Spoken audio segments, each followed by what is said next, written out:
Welcome to Jamaica Magazine. I'm Adrian Atkinson.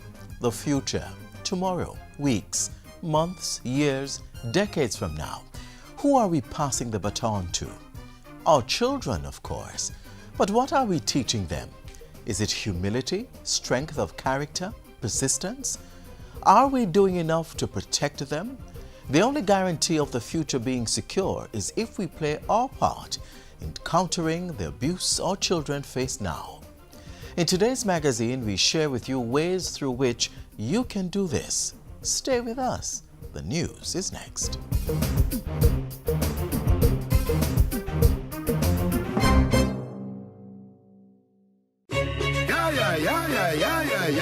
The Office of the Prime Minister invites you to OPM Live Youth Edition at the Jamaica College Auditorium on Wednesday, November 29 at 6 p.m. Come and hear the government's plans for building a prosperous Jamaica for our youth.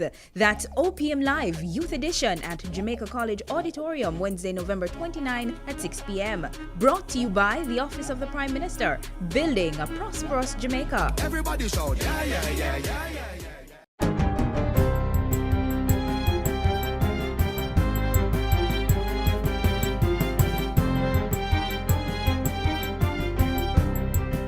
Good day, I'm Stephen McHugh and this is your JIS News for Wednesday, November 29. Jamaica and the Dominican Republic have inked a multi-destination tourism deal. The Memorandum of Understanding was signed on Tuesday at the United Nations World Tourism Organization's Global Conference, which wrapped up in Montego Bay today. The agreement will facilitate joint marketing and the negotiating of a new air services deal. Portfolio Minister Edmund Bartlett says this, plus the recent deal reached with Cuba and another pact with Mexico scheduled for January 2018, will carve out a new architecture of connectivity in Caribbean tourism. That will bring together the four major markets of the Caribbean into a symbiotic arrangement that will allow us to provide a market for the world of pretty close to 33 million. And the prospects of being able to exchange and develop partnerships with large airlines and major tour operators. This is a win-win situation because if it happens in the north, it will happen in the south. And we are anticipating that the South Caribbean will follow suit. Tourism Minister of the Dominican Republic, Francisco Javier Garcia, says this signing will eliminate the barriers which hindered the sector. Donde llega el turismo, llega el desarrollo para los países. Where there is tourism, there is development for the countries. Pero que el turismo es un instrumento idóneo para contribuir al desarrollo de países como los países que conformamos el Caribe. That tourism is the ideal tool to contribute towards the development of the countries of the Caribbean. Government has also signed a Memorandum of Understanding to bolster the development of programs for the Jamaica Center of Tourism Innovation, JCTI. The center, which is scheduled for a January 2018 opening, is geared towards training and certifying workers in the hospitality industry. On Monday, Tourism Minister Edmund Bartlett signed an agreement with American Hotel and Lodging Educational Institute, ALI. The agreement was inked on the outskirts of the UNWTO Global Conference on Jobs and Inclusive Growth, Partnerships for Sustainable Tourism. It commits the ALI to providing expertise in program development to the Jamaica Center of Tourism Innovation. Still on tourism, a call is being made for greater interconnectivity between tourists and the residents of the communities they visit. Secretary General of the UNWTO, Dr. Taleb Rifai, says the move is necessary to achieve greater community empowerment. We cannot continue to build five-star hotels in three-star communities. We're ladies and gentlemen serving ladies and gentlemen. That's a very important message we have to keep in mind. We have to continue to lower the walls between the host community and the visitors. We cannot let our visitors live in bubbles. That is not acceptable anymore. Dr. Rifai was speaking on Day 2 of the UNWTO Global Conference. The Secretary General also urged private and public sector entities to partner to achieve stronger, effective, and transparent community empowerment. In other news, the island's first public cancer treatment center has been opened at the Cornwall Regional Hospital in St. James. At Monday's opening, Health Minister Dr. Christopher Tufton said the center would process cases much faster than in the previous system. It is more precision technology, and therefore the chances of recovery and not damaging other healthy cells in the body are much enhanced. And therefore we can say that we now have a facility that is similar to any similar type facility anywhere else in the world. The $15 million facility was constructed through a partnership involving several entities, including the Ministry, the National Health Fund, Chase and Tourism Enhancement Funds, as well as the Vincent Hosang Foundation. The judicial system is now better able to prosecute and manage sex crime cases following the introduction of a guideline document. The Model Guidelines for Sexual Offense Cases in the Caribbean region was handed over recently to the courts, attorneys, and organizations that offer assistance to victims. Speaking at last Friday's launch, Minister responsible for Gender Affairs Olivia Grange said the document represented shared understanding and government's commitment to eliminating violence. This administration takes a zero-tolerance approach to all forms of violence and is committed to implementing measures to combat sexual offenses in Jamaica. The document was developed by the Caribbean Court of Justice with 90 million Canadian dollars from the Government of Canada under its Judicial Reform and Institutional Strengthening Jurist project. The manual offers a rights-based approach to the treatment of complainants and vulnerable witnesses, including children involved in sexual assault cases. And finally, 4,576 housing starts have been provided by the National Housing Trust, NHT, so far this year. That's more than has been delivered in any one year for the past 20 years. NHT Chairman Ambassador Nigel Clark revealed the figures Friday as the Trust handed over 40 housing units at Nashville Mews in Highgate, St. Mary. He said the Trust would be making good on its promise to deliver 15,000 housing solutions by the year 2020, to include 340 additional homes in St. Mary. The agencies that approve and that plan, we want to warn them, we want to put them on notice that the NHT is working hard to make sure that they're going to have to work around the clock so that the regulatory approvals come on time, and so that the 15,000 can become 20,000 housing solutions. And that's it for JIS News Today. I'm Stephen McHugh. Thanks for watching.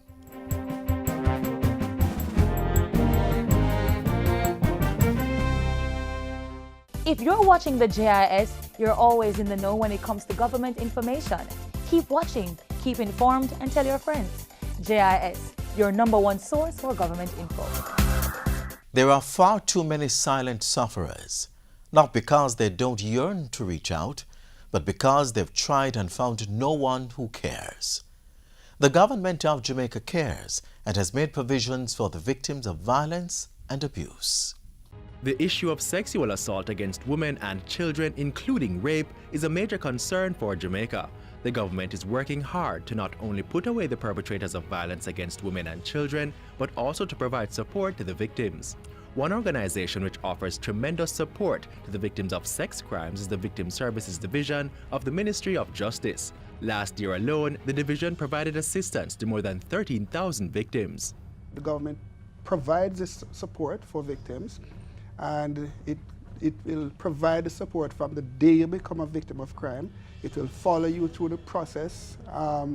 If you have to go to court, it has various innovative approaches that is designed to build your capacity to go through your victimization. The court support, court orientation program of the Victim Services Division is one which has gotten the commendation of police and court officials right across this country. It has several components. Well, even before we actually get into the court, we had a phase where we provided technical capacity building for judges and magistrates across the island, prosecutors, police officers, in understanding the dynamics when a person becomes a victim of a crime. So then there is the working with court, where there's an orientation program which involves us taking particularly children to court before the court day to help them to understand the lay of the land. We actually now provide them with a sense of orientation to understand what it means to be ready for court, and we want to make clear that this is not coaching them nor interfering with the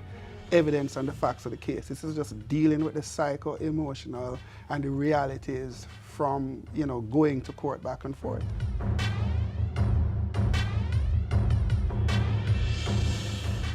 We also realized that a number of children were being victims of sex crime, and it's traumatic. And we felt we needed to bring just these victims into group counseling to be able to deal with some of the issues. We call it an overcomers program. The Victim Services Division provides support to all, inclusive of free confidential counseling for all ages, no matter the victim's gender or sexual orientation. It has gotten commendation from victims. We have a 95–96% rating among the persons who we serve.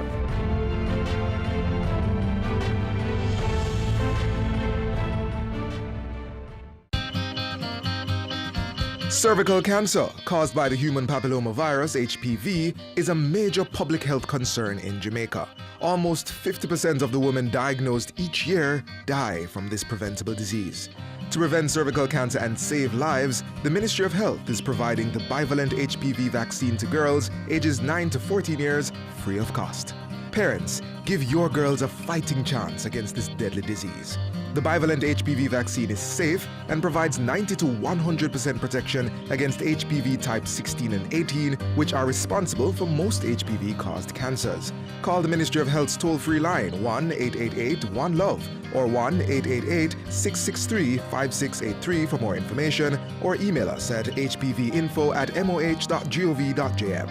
You can also find further information on the website moh.gov.jm, as well as the Ministry of Health's social media channels. Commitment, sacrifice, determination. With these qualities amidst tragedy and challenges, Richard McLean has been a continuous influence in the life of his children. I wanted us to be a very good father, a caring and loving father for my children. The reason why I really want to be that father is, I believe I want to be like somebody who I think that someone can emulate, so I try my endeavor best to be what I am today. That father with that courage and wisdom, to assist my children in all ways I can, just as good as I can.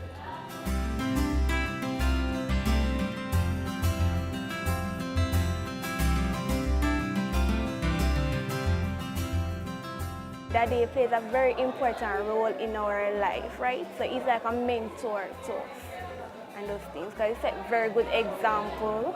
My father is a good father. He do what he can do for, and he works very hard for, and he will tell us what to do for him, and we will do it for him. He works extremely hard. When I say extremely hard, I mean late hours, just to ensure that his children, they are happy, they are comfortable. He is a person who will just encourage them. You see, if there are times when they feel let down, like at school, he will try and motivate them. He tells them at all times that they can make it. It doesn't matter what they can achieve. And he's very passionate about education, and therefore is that type of person who wants to see his children be the best they can be. You have some men who, because of their child challenges and all of that, they would deter. That is not Richard. He is so passionate about Richie. I don't know because of his challenges why he's so passionate about him, especially. He would go the extra mile to ensure that all appointments are filled, and he takes him to school in the morning. As a father, when I acknowledged that my son having the problem that he had cerebral palsy, I was really sad. And I was sad, and then I began to pray, and get some strength. And my wife, she was crying, and I just have to encourage in the family. Richard have progressed thus far, and from where he's coming from. Remember, boy, when he was like in 6 months, when he was 5 years old, I have to lift him up, bring him to Mona Rehab. Today, I do not have to lift him again. He can walk, balance a little bit, much better by himself. So I am today, I'm being a proud dad, seeing the progress that he's making through God. He is not embarrassed about his son's challenges. He's proud of him. If you want to get him upset, try to belittle that child. To me, Richard sees Richard as a normal child. He does not see him with those challenges. So you feel now today, Richard? I am dead and I... That's good, man. God has been giving the strength that, you can really cope. So you're coping in this situation, Richard? Yeah, God grace. With God's grace. Wonderful. We continue to pray, and our friend of ours to pray with us, and our church family would encourage us to hold the faith, and we continue to do it.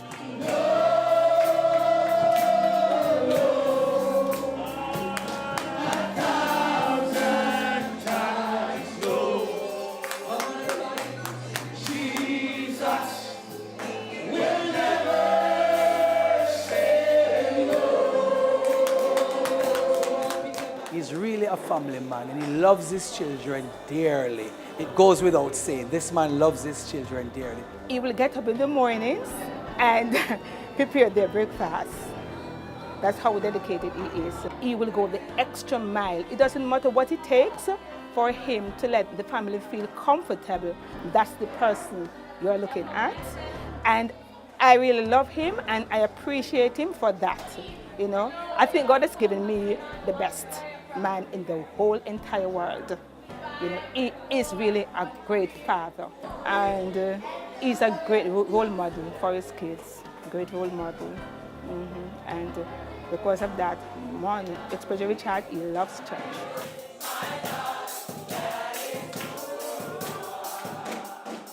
My son is here to me. I remember in his early days, I used to have to stop from work sometime or 3 times for the week to carry him to early stimulation and then another 2 appointments at the Bustamante Hospital for the same week. I remember sometimes some of my judge said, boy, I don't have a physically challenged child. I just want to take days off from the work just to do something else. But, because of my faithfulness to Richard, I believe this is why today he can help himself much better. Being that role model, as I would say to my children, I've lost my business. I've lost everything in the business, but we do not lose our faith in God. And I've continued working with my children. It's rough days. Our finance has gone. But I still hold courage and continue to give our children their support because I told them they are not gonna live worse. They must live better. Despite of the burning down of the business, they must live better because I've got confidence that God will not give us more than we can bear. And today I'm still holding my faith for better. He is really a great father. He's a supportive father, a hard-working, a dedicated father, and a committed father. You can always count on him anytime you need, you want him or any support. Thank you, Daddy, for being the best dad in the whole world. I love you, Daddy.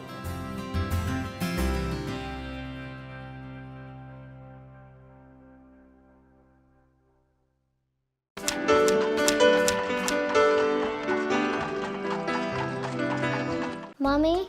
Yes, Zoe? When we read this book, it will only take 10 minutes? Sure, sit down.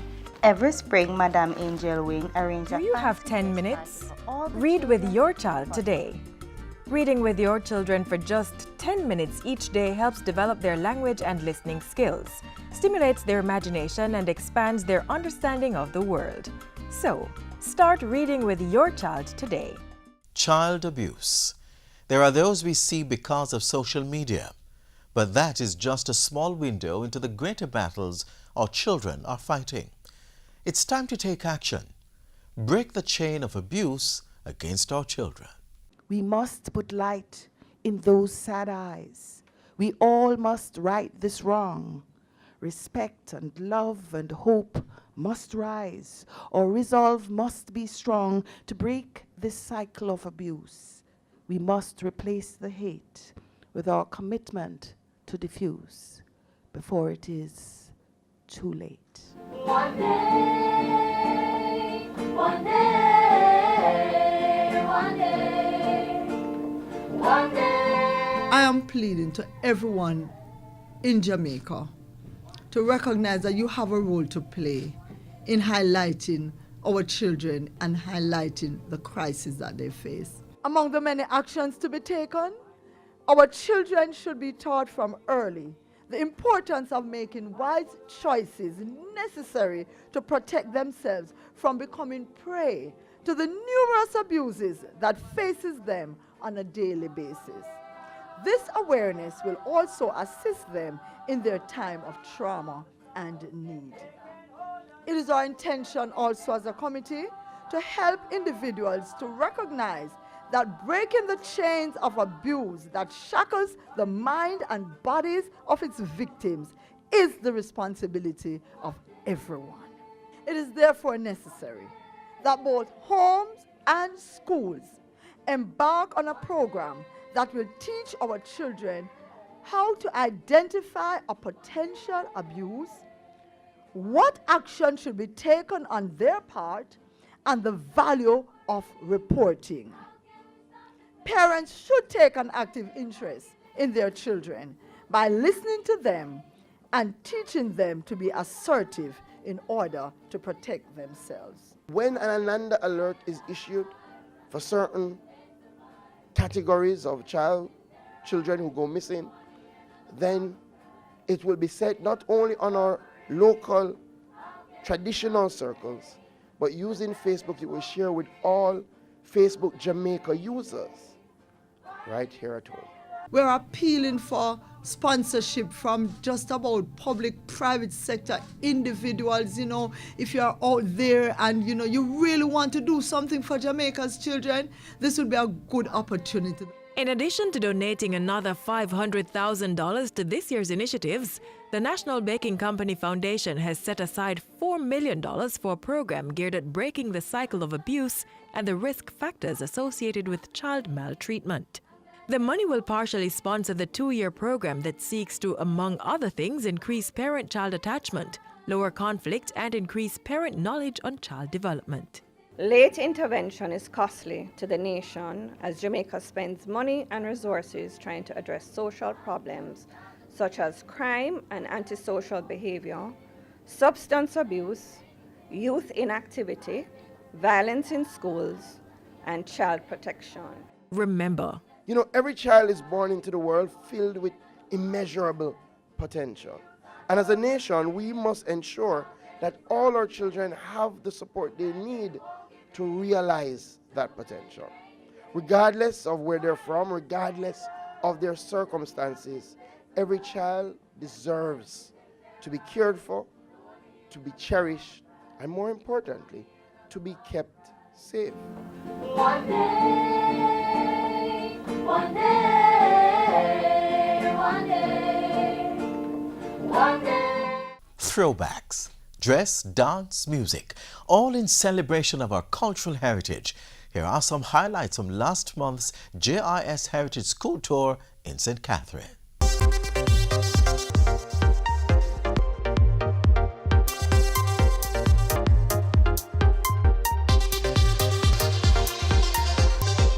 We're here in Old Harbour, where we'll be visiting 3 schools.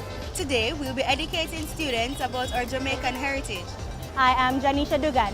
Stay tuned.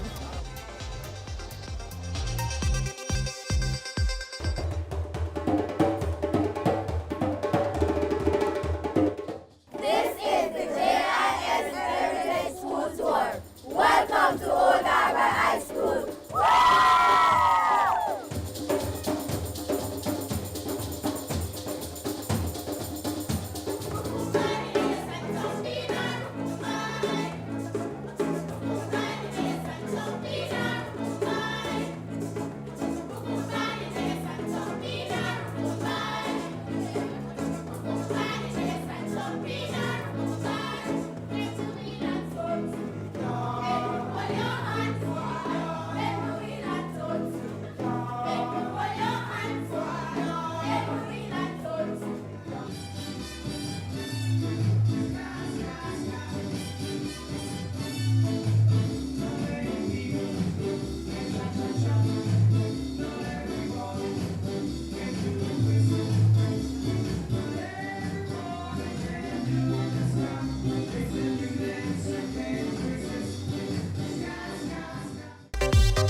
Jamaican culture is very, very important, and it is very, very important that we preserve it. It is very important that we protect it.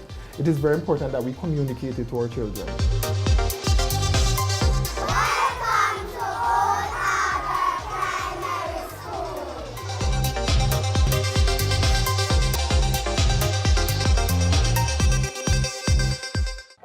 Maypole, also called the Long Ribbon Pole, was a part of outdoor social festivities in Old England and Jamaica.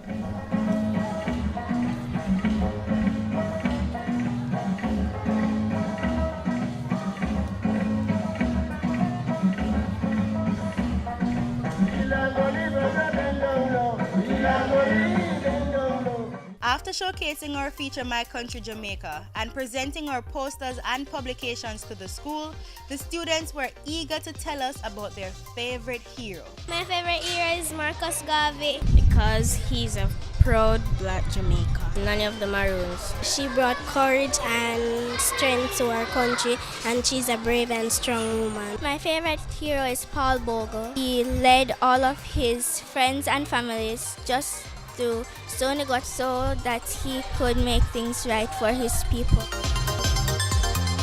Music and dance give expressions not only to our ancestral heritage, but also play a part in our historical and social practices. The evolution of the fashion industry has been showcased over the years in the creativity of our people.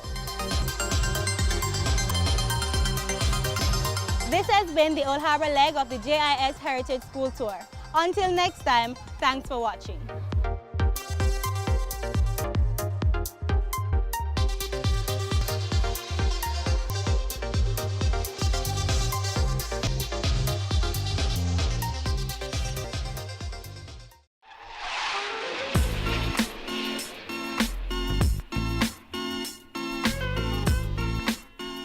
Advocate for change in our nation's children. Report cases of child abuse to the Child Protection and Family Services Agency. The JIS provides you with numerous platforms where you can air your views and get feedback on our programs. Facebook, Instagram, Twitter, and of course, email us at jamaicamagazine@jis.gov.jm. Start the change. Until next time, I'm Adrian Atkinson on behalf of the entire JIS team. Do take care.